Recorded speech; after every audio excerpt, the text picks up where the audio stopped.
സദ്ഗുരുവേ ശരണം. ഹാഡ് എന്ന് പറയുന്ന ഒരു വാക്ക് കാരണം നിങ്ങൾക്ക് എപ്പോഴെങ്കിലും തലവേദന ഉണ്ടാവാറുണ്ടോ? എന്നാൽ ഈ തലവേദന നമുക്കിതാ ഇപ്പം മാറ്റാം. എനിക്ക് ഇന്നലെ ഒരു മീറ്റിംഗ് ഉണ്ടായിരുന്നു. 10 മണിക്ക് എത്തേണ്ടതാണ്, പക്ഷെ ഞാൻ എത്തിയപ്പോൾ വൈകിപ്പോയി. മീറ്റിംഗ് തുടങ്ങിക്കഴിഞ്ഞു, ഉദ്ഘാടനവും കഴിഞ്ഞിരുന്നു. ചീഫ് ഗസ്റ്റിൻ്റെ പ്രസംഗം നടന്നുകൊണ്ടിരിക്കുകയായിരുന്നു. ഞാൻ ഇന്നലെ അവിടെ ചെന്നപ്പോൾ എനിക്ക് എൻ്റെ ബോസിൻ്റെ കയ്യിൽ നിന്ന് നല്ല വഴക്ക് കിട്ടി. പിന്നെ കരച്ചിലിൻ്റെ വക്കത്ത് എത്തിയെന്ന് പറഞ്ഞാൽ മതിയല്ലോ. ഇങ്ങനെയുള്ള കുറച്ച് കാര്യങ്ങൾ നമുക്ക് ഇന്ന് സംസാരിച്ച് പഠിക്കാം, വേണ്ടേ? അപ്പോൾ ഇത് സംസാരിച്ച് പഠിക്കണമെങ്കിൽ നമുക്ക് ആദ്യം ഹാഡ് എന്ന് പറയുന്ന ആളെ നമുക്ക് നന്നായിട്ടൊന്ന് പരിചയപ്പെടാം. എന്നിട്ട് ഈ ഹാഡിൻ്റെ പലവിധ മുഖങ്ങൾ നമുക്ക് ഇന്ന് ഡെയിലി ലൈഫ് കോൺവെർസേഷൻ പ്രാക്ടീസ് ചെയ്ത് പഠിക്കാം. അപ്പോൾ ഇന്ന് നിങ്ങൾ ഇംഗ്ലീഷ് സംസാരിച്ചിട്ടേ പോകുന്നുള്ളൂ. അപ്പോൾ റെഡിയാണോ? If you are ready, let's get started. അപ്പോൾ ഇംഗ്ലീഷ് ഗുരുവിൻ്റെ പുതിയ എപ്പിസോഡിലേക്ക് എല്ലാവർക്കും സ്വാഗതം. ഞാൻ ആശാലത ശ്രീജിത്ത്. അപ്പോൾ ഹാഡ് ഉണ്ടെങ്കിൽ മാത്രമേ നമുക്ക് കഴിഞ്ഞു പോയ കാര്യങ്ങൾ, അത് പ്രത്യേകിച്ച് പണ്ട് നടന്ന കാര്യങ്ങൾ പറയണമെങ്കിൽ ഹാഡ് ഉണ്ടെങ്കിലേ പറ്റൂ.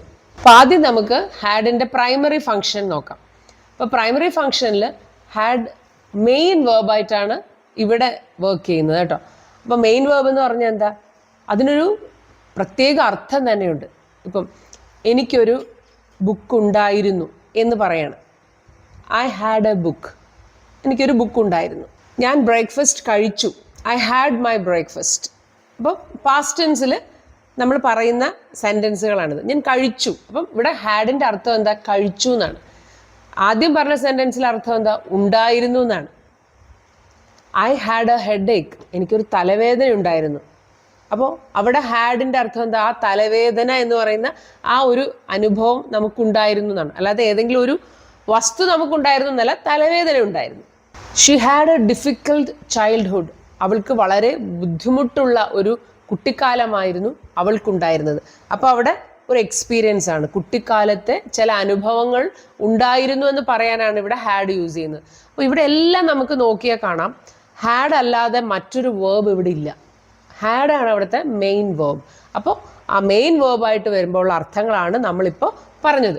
അപ്പോൾ ഈ സെൻറ്റൻസ് എല്ലാം നിങ്ങൾ നന്നായിട്ട് പറഞ്ഞ് പഠിക്കണം. നമ്മൾ ഒരുപാട് വാരി വലിച്ചിങ്ങനെ പോവാതെ ഈ പഠിക്കുന്നത് തറോ ആക്കി അത് റിപ്പീറ്റ് ചെയ്ത് പ്രാക്ടീസ് ചെയ്ത് പോയാൽ പെട്ടെന്ന് ലാംഗ്വേജ് നമ്മുടെ കയ്യിൽ വരും. എനിക്കൊരു മീറ്റിങ്ങിൽ പങ്കെടുക്കേണ്ടതുണ്ടായിരുന്നു. I had to attend a meeting. ഇവിടെ ഹാഡ് ടു ഒരു സെമി മോഡൽ വേർബാണ്. അപ്പോൾ മോഡൽ വേർബ്സ് എന്ന് പറഞ്ഞാൽ എന്താണെന്നറിയോ? ഇംഗ്ലീഷിൽ ഏതൊരു മോഡിലാണ് നമ്മളൊരു കാര്യം പറയുന്നത്. ചിലപ്പം നമ്മളൊരു റിക്വസ്റ്റ് ആയിട്ട് പറയും, അല്ലേ? ചിലപ്പോൾ നമ്മൾ ആരോടെങ്കിലും ആജ്ഞാപിക്കും. ചിലപ്പോൾ നമുക്ക് ഇന്ന ആവശ്യമാണ് എന്ന് നമ്മൾ പറയും, എനിക്കത് കിട്ടിയേ പറ്റൂ. ചിലപ്പോൾ നമ്മുടെ കടപ്പാട്. അപ്പം പല മോഡ് ഓഫ് ആക്ഷൻ, ആ മോഡിനെ കാണിക്കുന്ന വേർഡ്സ് ആണ് മോഡൽസ് എന്ന് പറയുന്നത്. അപ്പോൾ ഇവിടെ ഹാഡ് ടു എന്ന് പറഞ്ഞാൽ അതൊരു സെമി മോഡൽ വേർബാണ്. എന്താണ്? എനിക്ക് പങ്കെടുക്കേണ്ടതുണ്ട്. അടുത്തത് ഹാഡ് എന്ന് പറയുന്നത് ഒരു ഓക്സിലറി വേർബായിട്ട് ഫങ്ഷൻ ചെയ്യും. അപ്പോൾ അതിന് നേരത്തെ പറഞ്ഞ അർത്ഥങ്ങളൊന്നും ഇവിടെ നമ്മൾ ആരും കൽപ്പിക്കേണ്ട. Here it functions as a grammatical element എന്ന് പറഞ്ഞാൽ it helps to form past perfect tense. അപ്പോൾ പാസ്റ്റ് പെർഫെക്റ്റ് ടെൻസ് എന്ന് പറഞ്ഞാൽ എന്താ അറിയോ? പണ്ട് നടന്ന കാര്യങ്ങൾ പറയുന്നു എന്ന് നിങ്ങൾ മനസ്സിലാക്കി വെച്ചാൽ മതി. I had A car. I sold it last year. എനിക്ക് ഒരു കാർ ഉണ്ടായിരുന്നു, ഞാനത് കഴിഞ്ഞ വർഷം വിറ്റു. അപ്പോൾ പണ്ട് നടന്ന കാര്യമാണ്, അല്ലേ? അപ്പോൾ ഐ ഹാഡ് എ കാർ എന്ന് പറഞ്ഞാൽ പറ്റില്ല. ഐ ഹാഡ് എ കാർ എന്ന് പറയണം. അപ്പോൾ രണ്ട് ഹാഡ് അടുപ്പിച്ച് വന്നപ്പോൾ എന്താ നിങ്ങൾക്ക് മനസ്സിലായേ? ഇതിൽ ആദ്യത്തെ ഹാഡ് ഏതാ അറിയോ? പണ്ട് നടന്നതാണെന്ന് പറയാനുള്ള ഗ്രമാറ്റിക്കൽ ഹാഡാണ് ആദ്യത്തേത്. രണ്ടാമത്തെ ഹാഡ് ഏതാണ്? കാർ ഉണ്ടായിരുന്നു എന്ന് നമ്മൾ പറയാൻ ഉപയോഗിക്കുന്ന മെയിൻ വേർബായിട്ടുള്ള ഹാഡാണ്. ഇത് കാണുമ്പോഴാണ് പലപ്പോഴും എല്ലാവർക്കും കൺഫ്യൂഷൻ. ഇതെന്താ രണ്ട് ഹാഡ് അടുത്തടുത്തിരിക്കുന്നതെന്ന്. അപ്പോൾ രണ്ട് ഹാഡ് അടുത്തടുത്തിരുന്നാൽ അർത്ഥം എന്താണ്? അത് പണ്ട് നടന്നൊരു കാര്യമാണ്. അതിൽ ഒരു ഹാഡിൻ്റെ അർത്ഥം ഉണ്ടായിരുന്നു എന്നാണ് എന്ന് നമ്മൾ ആ സെൻറ്റൻസ് നോക്കുമ്പോൾ മനസ്സിലാക്കിയാൽ മതി. ഓക്കെ. അപ്പോൾ I had A car. I sold it last year. കഴിഞ്ഞ വർഷം അത് വിൽക്കുകയും ചെയ്തു. അപ്പോൾ അതിന് മുമ്പ്, ഇപ്പോൾ പാസ്റ്റിൽ രണ്ട് കാര്യങ്ങളാണ് ഞാൻ പറഞ്ഞത്. കഴിഞ്ഞ വർഷം ആ കാറ് വിറ്റു, അപ്പോൾ അതൊരു പാസ്റ്റ് ടെൻസ് ആണ്. അതിനു മുമ്പ് എനിക്ക് കാറുണ്ടായിരുന്നു. അപ്പോൾ രണ്ട് പാസ്റ്റ് ടെൻസ് വരുമ്പോൾ ആദ്യം നടന്ന കാര്യം പറയാനാണ് നമ്മൾ ഹാഡ് യൂസ് ചെയ്യുന്നത്. അപ്പോൾ അതുകൊണ്ടാണ് അവിടെ ഐ ഹാഡ് എ കാർ എന്ന് പറഞ്ഞത്. ഇനി ഇത് നോക്കിക്കോളൂ. I had my breakfast before you came എന്ന് പറഞ്ഞാൽ എന്താ? ഇവിടെ വളരെ പണ്ട് നടന്ന കാര്യം എന്നുള്ള അർത്ഥത്തിലല്ല, നീ വരുന്നതിന് മുൻപ്. ഇപ്പോൾ ബിഫോർ യു കെയിം, അപ്പോൾ അതൊരു പാസ്റ്റ് ടെൻസ് അല്ലേ. നീ വരുന്നതിന് മുൻപ് ഞാൻ കഴിച്ചു കഴിഞ്ഞിരുന്നു. അപ്പോൾ I had my breakfast before you came. അപ്പോൾ ഈ രണ്ട് രീതിയിലും നിങ്ങളത് മനസ്സിലാക്കണം. അത് വളരെ പണ്ട് നടന്ന കാര്യത്തിനും പിന്നെ രണ്ട് കാര്യങ്ങൾ പാസ്റ്റ് ടെൻസിൽ നടക്കുമ്പോൾ അതിൽ ആദ്യത്തെ കാര്യം പറയാനും നമ്മൾ എന്തുപയോഗിക്കും? ഹാഡ് യൂസ് ചെയ്ത് plus past participle form of the verb use ചെയ്താണ് പറയുക. ഇപ്പോൾ ഞാൻ സ്റ്റേഷനിലെത്തിയപ്പോൾ ട്രെയിൻ പോയി കഴിഞ്ഞിരുന്നു. When I reach the station, ഇപ്പം ഇന്നലത്തെ കാര്യമായിരിക്കും, പക്ഷെ രണ്ട് കാര്യങ്ങളാണ് ഞാൻ ഇന്നലത്തെ പറയുന്നത്. രണ്ട് കാര്യങ്ങൾ ഇന്നലെ നടന്നത് പറയാണ്. അപ്പം ഞാൻ സ്റ്റേഷനിലെത്തിയപ്പോൾ, അപ്പം അത് പാസ്റ്റ് ടെൻസ് ആണ്. അതിനു മുമ്പ് ട്രെയിൻ പോയി. അപ്പോൾ എങ്ങനെ പറയും? When I reach the station the train had left, അല്ലെങ്കിൽ ദ ട്രെയിൻ ഹാഡ് ഡിപ്പാർട്ടഡ്. അപ്പോൾ V3 ഫോം ഓഫ് ദ വേർബാണ് നമ്മൾ ഹാഡിൻ്റെ കൂടെ യൂസ് ചെയ്യുന്നത്. അതുകൊണ്ടാണ് ലെഫ്റ്റ് എന്ന് പറഞ്ഞത്. Leave, left, left. V1, V2, V3. ഇനി ഈ സെൻറ്റൻസുകൾ പഠിച്ചോളൂ. I had eaten dinner before I went out. പുറത്ത് പോകുന്നതിന് മുൻപ് ഞാൻ ഡിന്നർ കഴിച്ചിരുന്നു. അപ്പോൾ ഇവിടെ I had eaten my dinner എന്നാണ് പറഞ്ഞത്. വേണമെങ്കിൽ ഇവിടെ ഈറ്റണിന് പകരം എന്തുപയോഗിക്കാമായിരുന്നു? ഐ ഹാഡ് മൈ ഡിന്നർ എന്ന് പറയാം. മനസ്സിലായോ? ഇപ്പൊ നിങ്ങൾക്ക് ആ ഹാഡിന്റെ അർത്ഥം മനസ്സിലായില്ലേ? ഇവിടെ I had called him before he left for the meeting. അവൻ മീറ്റിങ്ങിന് പോണതിന് മുമ്പ് ഞാൻ അവനെ വിളിച്ചിരുന്നു. ഞാൻ 5 വർഷം പാരീസിൽ താമസിച്ചിട്ടുണ്ടായിരുന്നു. അപ്പൊ ഇപ്പൊ താമസിക്കുന്നില്ല, പണ്ടത്തെ കാര്യമാണ്. അപ്പൊ എന്ത് പറയാ? I had lived in Paris for 5 years. അപ്പൊ ഇവിടെ രണ്ട് കാര്യങ്ങൾ പാസ്റ്റ് ടെൻസിൽ നമ്മൾ പറഞ്ഞിട്ടില്ല. പക്ഷെ ഇത് കേൾക്കുമ്പോൾ നമ്മൾ മനസ്സിലാക്കുകയാണ് ലോജിക്കലായിട്ട്. എന്താണ്? പണ്ടത്തെ കാര്യമാണ്. ഞാൻ പാരീസിൽ താമസിച്ചിട്ടുണ്ടായിരുന്നു. I had lived in Paris for 5 years. I had finished my training by the time I was 25. ഇവിടെ എന്താ? എനിക്ക് 25 വയസ്സായപ്പോഴേക്കും. അപ്പോൾ പാസ്റ്റ് ടെൻസിലേക്ക് പോകണം. അതിനു മുൻപ് ഞാൻ എൻ്റെ ട്രെയിനിങ് കംപ്ലീറ്റ് ചെയ്തിരുന്നു. I had finished my training. അപ്പോൾ ഹാഡ് മെയിൻ വേർബായിട്ടുള്ള സെൻറ്റൻസുകൾ നമ്മൾ പഠിച്ചു. ഇപ്പോൾ ഓക്സിലറി വേർബായിട്ട് പാസ്റ്റ് പെർഫെക്റ്റ് ടെൻസ് ഫോം ചെയ്യാൻ വേണ്ടി ഹാഡ് എങ്ങനെയാണ് യൂസ് ചെയ്യുന്നതെന്ന് നമ്മൾ പഠിച്ചു. അപ്പോൾ ഇത് മറന്നു പോകാതിരിക്കാനുള്ള എളുപ്പ വഴികളാണ് ഈ സെൻറ്റൻസുകൾ. അതുകൊണ്ട് ഇത് നന്നായിട്ട് പറഞ്ഞു പഠിക്കണം. അത് വീണ്ടും വീണ്ടും ഞാൻ പറയാണ്, പ്രാക്ടീസ്, പ്രാക്ടീസ് ആൻഡ് പ്രാക്ടീസ്. ഇനി ഞാൻ ഡൽഹിയിൽ പോയിട്ടുണ്ട്. I had been to Delhi. ഞാൻ US-ൽ പോയിട്ടുണ്ട്. I had been to US. അപ്പോൾ ഇങ്ങനെ പോയിട്ടുണ്ട് എന്ന് പറയാൻ നമുക്ക് ഹാഡ് ബീൻ യൂസ് ചെയ്യാം. അപ്പോൾ ഇവിടെ ബീനിൻ്റെ അർത്ഥം പോയിട്ടുണ്ട് എന്ന് പറയാനാണ് ഇവിടെ ബീൻ എന്ന് പറയുന്ന വേർഡ് യൂസ് ചെയ്തത്. ഇനി അവൾക്ക് പ്രൊമോഷൻ കിട്ടുന്നതിന് മുൻപ് അവൾ ആ കമ്പനിയിൽ 5 വർഷമായിട്ട് ജോലി ചെയ്തുകൊണ്ടിരിക്കുകയായിരുന്നു. ഇവിടെ ഞാൻ കണ്ടിന്യൂസ് ടെൻസിലാണ് പറഞ്ഞത്, ചെയ്തുകൊണ്ടിരിക്കുകയായിരുന്നു എന്ന്. അപ്പോൾ എങ്ങനെ പറയും? She had been working in that company for 5 years before she got promotion. Promotion കിട്ടുന്നതിന് മുൻപ്. കണ്ടോ? പണ്ടത്തെ പാസ്റ്റാണ്. അപ്പം പാസ്റ്റിൻ്റെ പാസ്റ്റാണ്.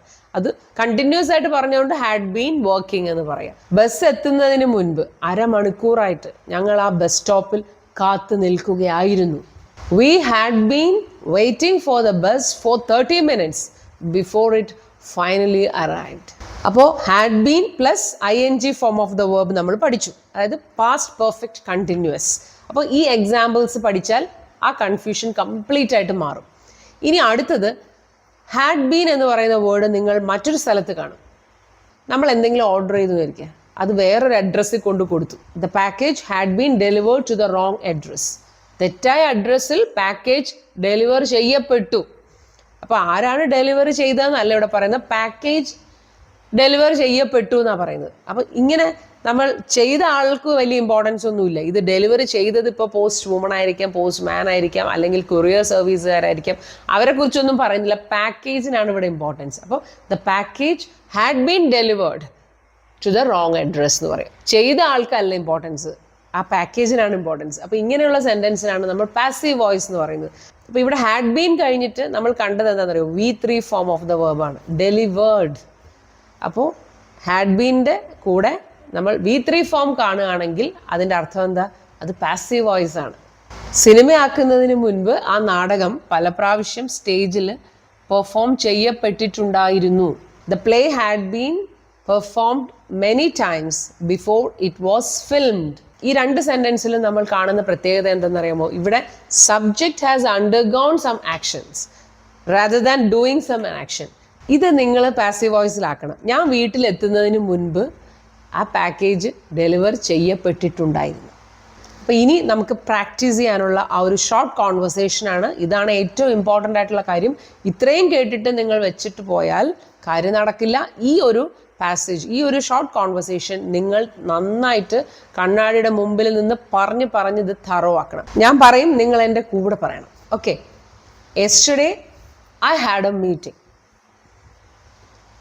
I had to reach there around 10 a.m. I had to reach there around 10 a.m.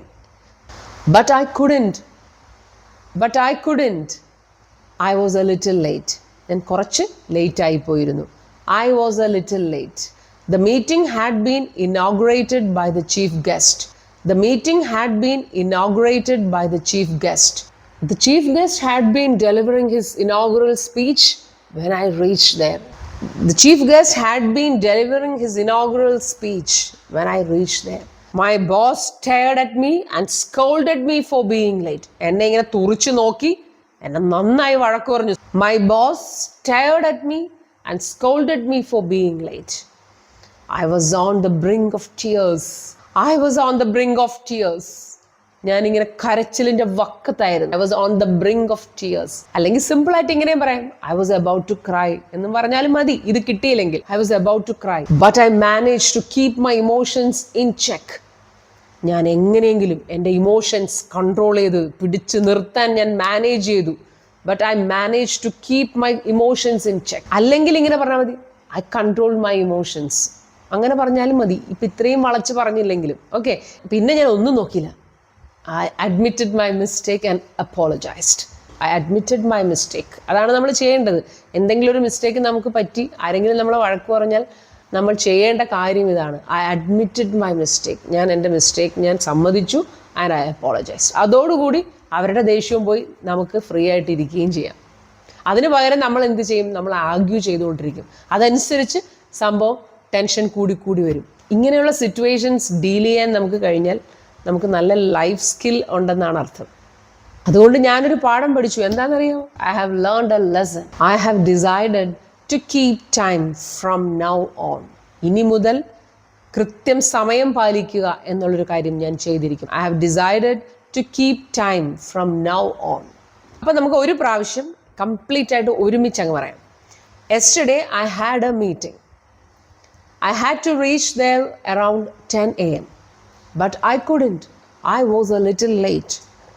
The meeting had been inaugurated by the chief guest. My boss stared at me and scolded me.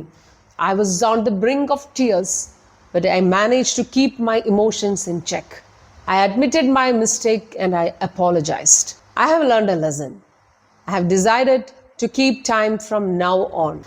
അപ്പോൾ എല്ലാവർക്കും ഈ video വളരെ ഹെൽപ്ഫുള്ളായി കാണുമെന്ന് തന്നെയാണ് വിചാരിക്കുന്നത്. Practice ചെയ്യാൻ മറക്കരുത്. നന്നായിട്ട് പ്രാക്ടീസ് ചെയ്യുക. നിങ്ങളുടെ ഫീഡ്ബാക്ക് അറിയിക്കുക. Okay. So see you in the next video. Until then you take care. സദ്ഗുരുവേ ശരണം.